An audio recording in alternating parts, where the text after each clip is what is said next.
My name is Violet, and I'm 37 years old. I've been married to my husband, Brandon, for 13 years. We live together with our daughter, Amy, and my mother-in-law.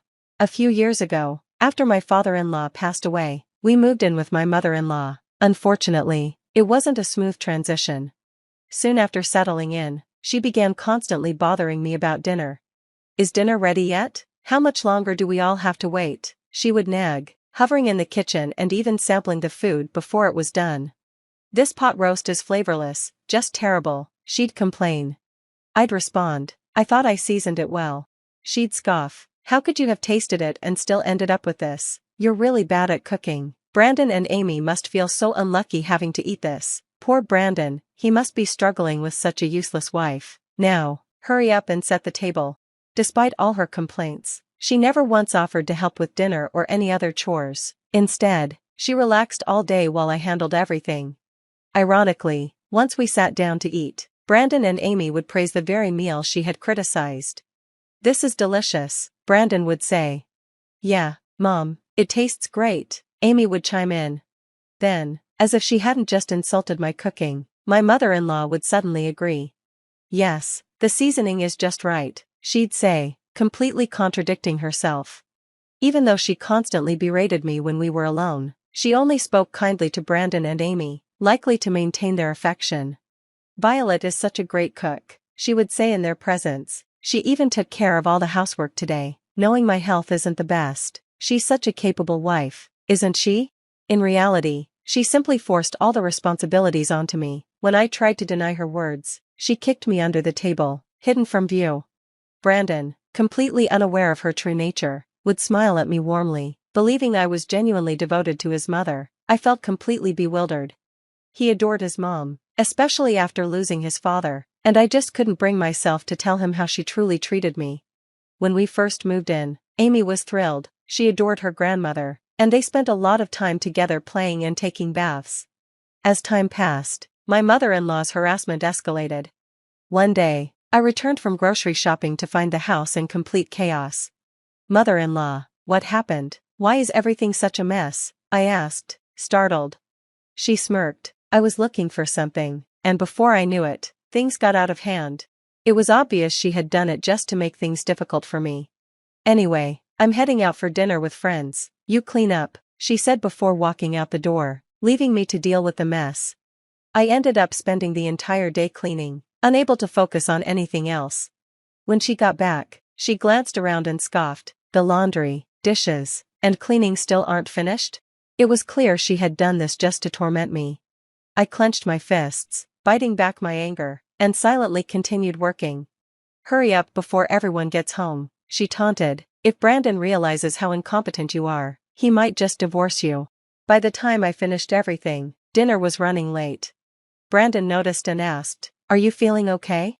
I hesitated. "No, but then I caught my mother-in-law glaring at me, a silent warning. "It was just a hectic day," I said instead. "Oh, I see, I'm sorry," Brandon said gently. His kindness touched me, but my mother-in-law didn't seem pleased. If anything, her mistreatment of me only intensified after that. Recently, it wasn't just me she targeted, she also started interfering in Amy's life. "So, you're trying to send Amy to a private middle school?" she asked one evening. "Yes, we are. Is there something wrong with that?" I replied. "It's cruel to make her study late every night for entrance exams. Stop it now," she demanded. "We're not forcing her. Amy wants to go to a private school," I explained. "Children should enjoy their childhood instead of being buried in books," she argued. "But she's working hard for her own future," I countered. As Amy's study sessions stretched into late nights and her tutoring schedule grew more demanding, our family time decreased, which seemed to irritate my mother-in-law. One day, she ordered, "Give up on the entrance exams. It's pointless." I couldn't hold back my frustration any longer. "Shouldn't we support Amy if this is what she wants?" I shot back. She seemed surprised since I had never openly opposed her before. "Amy's future has nothing to do with you, mother-in-law," I added firmly. Realizing she wasn't going to win this argument, she huffed, "Whatever, I'm going to pick up Amy." After that, she openly criticized me in front of Brandon and Amy. During dinner that night, she sneered, "This meal looks so plain. Is this all there is?" Brandon, unable to stay silent any longer, finally snapped. "Mom, stop complaining about Violet's cooking." Shocked by his response, she quickly backtracked. "Oh, I didn't mean it like that," she mumbled. Not wanting to cause further conflict, I brushed it off. "It's fine." Later, as I washed the dishes, she came up to me and muttered, "I won't forget this," before retreating to her room. From that moment on, I lived in fear of what she might do next. Then, the day of Amy's exam results arrived. We nervously went to check the bulletin board. And there it was, Amy's number. "You did it, Amy, you got in." "Yay," she cheered. We were overjoyed. After all her hard work, Amy had successfully passed. "We need to celebrate," I exclaimed. "Amy, what do you want to eat?" "Steak," she said excitedly. "Should we order delivery?" I suggested. Everyone cheered in agreement as we headed home to celebrate. I placed an order for a high-quality steak from a steakhouse and arranged for it to be delivered. Since we also wanted to celebrate with a cake, I made a quick stop at a bakery. Before heading there, I called my mother-in-law and asked her to receive the steak delivery at home. "Got it, I'll take care of it," she assured me. Due to the extra stop, we arrived home much later than expected. Well past lunchtime, we were all starving and eagerly looking forward to enjoying the steak. "I'm so hungry, I can't wait to eat the steak," Amy said excitedly. "Me too, it should be here by now, let's eat plenty, okay?" I reassured her with a smile. However, as soon as we reached home, we encountered my mother-in-law's friends leaving the house. "Thanks for the delicious meal," they said in unison before departing, leaving me with an uneasy feeling. A sense of dread crept over me as I hurried inside. When I reached the dining table, I was met with a complete mess. The food that was meant for us was nowhere to be found. Turning to my mother-in-law, I asked, "Did you eat the steak?" She looked at me without a hint of remorse and said, "Oh, you mean the steak delivery? I had lunch with my friends and enjoyed it. You can pay for it later." I was stunned. "How could you do this?" I shouted, unable to believe her audacity. She scoffed. "You were probably planning to just order delivery and slack off on housework. I won't allow that." This was supposed to be a special meal to celebrate Amy's achievement. I had told my mother-in-law in advance about Amy's entrance exam results being announced today. It seemed she had completely disregarded it, or simply didn't care. Moments later, Brandon and Amy entered the house. Amy, who had overheard our conversation in the hallway, was already in tears. "I heard everything Grandma said," her voice trembled with disappointment. She had been eager to share the good news with her grandmother, only to be met with such callousness. "Mother-in-law, today was Amy's middle school acceptance announcement. How could you forget something so important? That's just awful," I burst out, anger and frustration boiling over. For the first time, my mother-in-law looked unsettled. Her lack of remorse only deepened our disappointment. "Why today, Violet? Why didn't you remind me earlier?" she asked, her voice carrying a mix of guilt and defensiveness.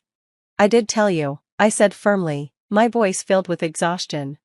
I no longer had the energy to be angry. Amy had put in so much effort to pass her exams. We had planned a celebration with her favorite meal, yet my mother-in-law had thoughtlessly taken it for herself. "I even called you about the delivery," I pointed out. Brandon, who had been listening, spoke up. "Mom, I can't believe you did this. Did you do it on purpose?" His tone was filled with disappointment. My mother-in-law paled as she realized Brandon was beginning to see the truth. In an attempt to smooth things over, she turned to Amy with a forced smile. "Let's go to the steakhouse. It's on me." But Amy shook her head, stepping back. "I hate Grandma," she cried, pushing her away before running to her room. The shock on my mother-in-law's face was evident. She stumbled backward, unable to process that her granddaughter, the one person she wanted to keep close, had rejected her so harshly. That night, I finally opened up to Brandon about everything: his mother's constant harassment, the unfair treatment, and how I had been enduring it alone. "Why didn't you tell me sooner?" he asked, guilt and concern filling his eyes. "I didn't want to put a strain on your relationship with her," I admitted.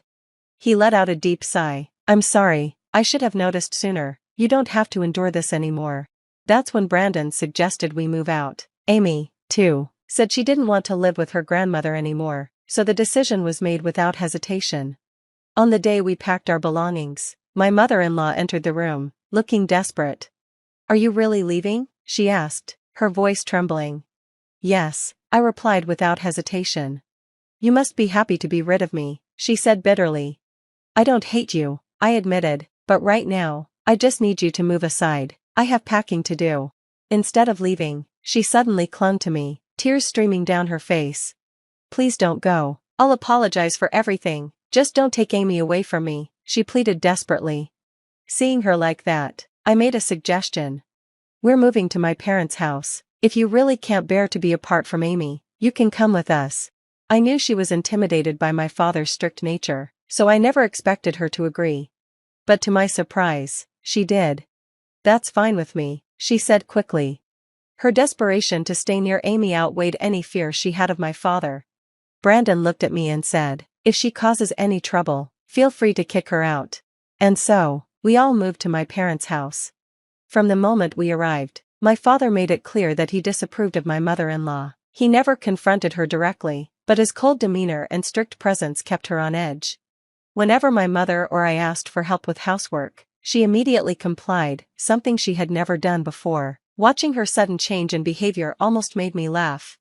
For a while, life was peaceful, but one day, she reached her breaking point. I can't live here anymore, she announced. Your father is terrifying, and Amy, she won't even talk to me. Brandon's patience had run out as well. His attitude toward his mother had grown noticeably colder. Then, she made a desperate move. Amy, come home with me, she pleaded, attempting to pull Amy away. I immediately intervened. Stop it, can't you see Amy doesn't want to go? She chooses to stay here with us. Just then, my father entered the room. What do you think you're doing? Knock it off, he boomed. Frightened by his commanding presence, my mother-in-law froze in place. You're only here because you wanted to stay close to your granddaughter, but if you ever try to take Amy against her will again, I will call the police, my father warned. I didn't mean it that way, she stammered. But Amy had reached her limit. Leave, she shouted, I don't want to see you anymore. My mother-in-law's face crumpled as she realized she had lost the one person she had been clinging to. Without another word, she turned and left in tears. Now, she's back in her own home, living alone. Over time, she withdrew from social life, and even her neighbors and friends distanced themselves from her. As for us, life has never been better. Amy is thriving in her private school, and Brandon has grown close to my parents, especially my father, with whom he now enjoys drinking together almost every night. Looking back, I wish I had spoken up to Brandon sooner. Thanks for watching. See you in the next video. Stay tuned.